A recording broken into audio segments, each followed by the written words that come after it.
This is the story of a man named Stanley. Stanley worked for a company in a big building where he was employee number 427. Employee number 427's job was simple. He sat at his desk in room 427 and he pushed buttons on a keyboard. Orders came to him through a monitor on his desk, telling him what buttons to push, how long to push them, and in what order. This is what this employee 427 did every day, every month of every year. And although others might have considered it soul-rending, Stanley relished every moment that the orders came in, as though he had been made exactly for this job. And Stanley was happy. And then one day, something very peculiar happened. Something that would forever change Stanley. Something he would never quite forget. He had been at his desk for nearly an hour when he realized that not one single order had arrived on the monitor for him to follow. No one had showed up to give him instructions, call a meeting, or even say hi. Never in all his years at the company had this happened, this complete isolation. Something was very clearly wrong. Shocked, frozen solid, Stanley found himself unable to move for the longest time. But as he came to his wits and regained his senses, he got up from his desk and stepped out of his office. All of his co-workers were gone. What could it mean? Stanley decided to go to the meeting room. Perhaps he had simply missed a memo.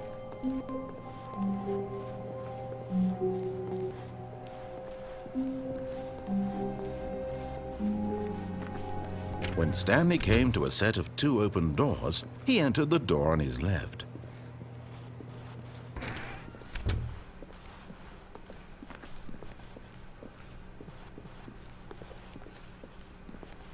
Yet there was not a single person here either.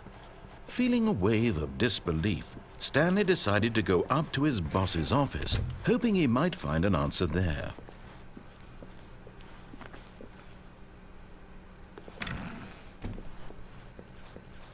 Stanley stepped into the broom closet, but there was nothing here, so he turned around and got back on track. Coming to a staircase, Stanley walked upstairs to his boss's office.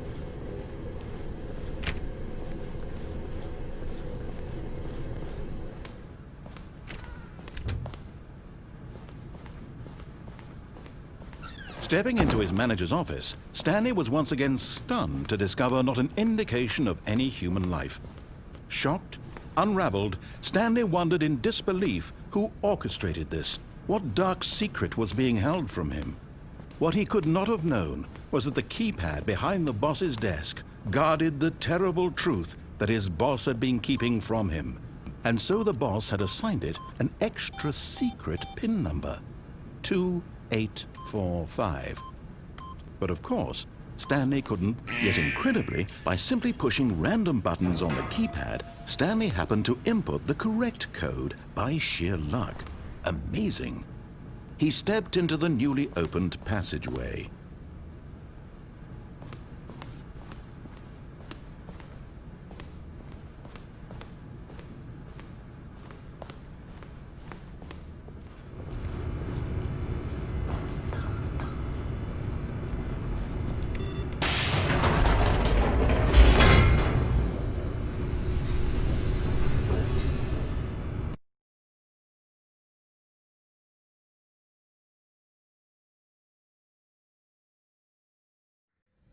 Descending deeper into the building, Stanley realized he felt a bit peculiar.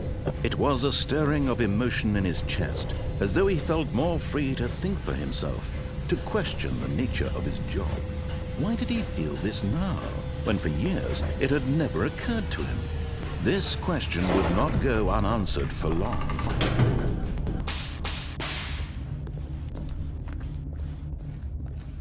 Stanley walked straight ahead through the large door that read Mind Control Facility.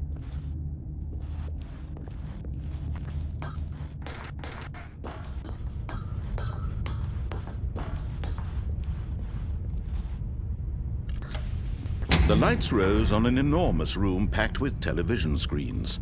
What horrible secret did this place hold? Stanley thought to himself.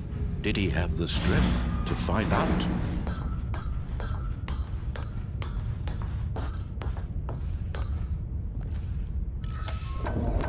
Now the monitors jumped to life, their true nature revealed. Each bore the number of an employee in the building, Stanley's co-workers.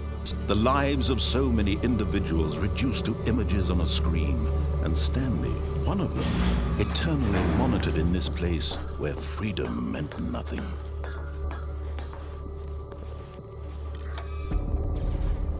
This mind control facility, it was too horrible to believe. It couldn't be true. Had Stanley really been under someone's control all this time? Was this the only reason he was happy with his boring job? That his emotions had been manipulated to accept it blindly? No, he refused to believe it. He couldn't accept it. His own life in someone else's control? Never! It was unthinkable, wasn't it? Was it even possible? Had he truly spent his entire life utterly blind to the world? But here was the proof. The heart of the operation. Controls labeled with emotions. Happy, or sad, or content. Walking, eating, working. All of it monitored and commanded from this very place.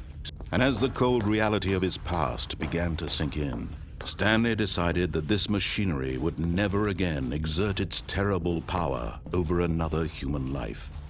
For he would dismantle the controls once and for all.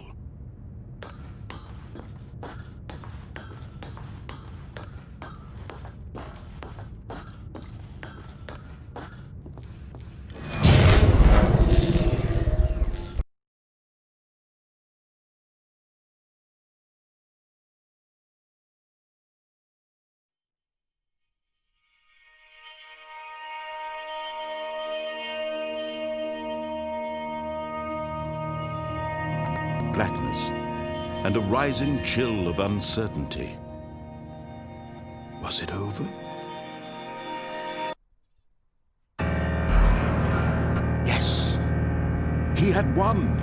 He had defeated the machine, unshackled himself from someone else's command. Freedom was mere moments away.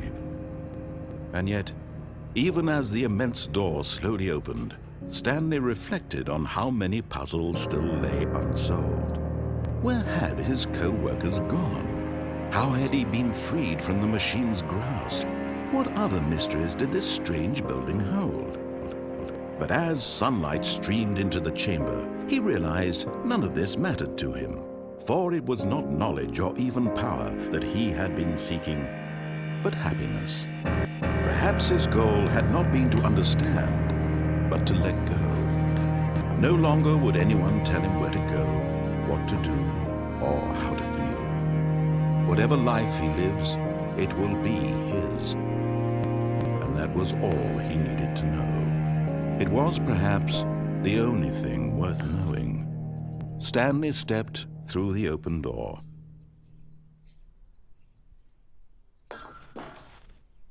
Stanley felt the cool breeze upon his skin. The feeling of liberation, the immense possibility of the new path before him. This was exactly the way, right now, that things were meant to happen. And Stanley was happy.